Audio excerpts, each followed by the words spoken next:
বহু প্রতীক্ষার পর মুক্তি পেল আল্লু অর্জুনের পুষ্পা দারুল। এই ছবির মুক্তির আগে আয় করেছে 60 কোটি টাকা। একের পর এক রেকর্ড ভেঙে চলেছে এই সিনেমাটি মুক্তি উপলক্ষে ভারতের হায়দ্রাবাদে অনুষ্ঠিত হয় পুষ্পা 2 ছবির প্রিমিয়ার। আর সেখানে ভিড়ে চাপে প্রাণ গেল এক নারীর।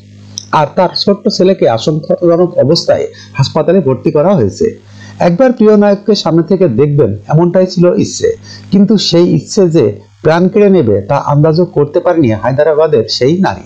বুধবার 4 ডিসেম্বর ভারতের হায়দ্রাবাদে এই ছবির প্রিমিয়ারে সন্ধ্যা থিয়েটারের বাইরে অনুরাগীদের ভিড় উপচে পড়েছিল। ভিড় সামলাতে গিয়ে হিমশিম খাচ্ছিল স্থানীয় পুলিশ। আরো বেশি ভিড় হয় যখন থিয়েটারের সামনে এন্ট্রি নিলেন দক্ষিণ তারকা আল্লু অর্জুন। তাকে সামনে থেকে দেখতে গিয়ে অনুরাগীদের মধ্যে শুরু হয় উত্তেজনা।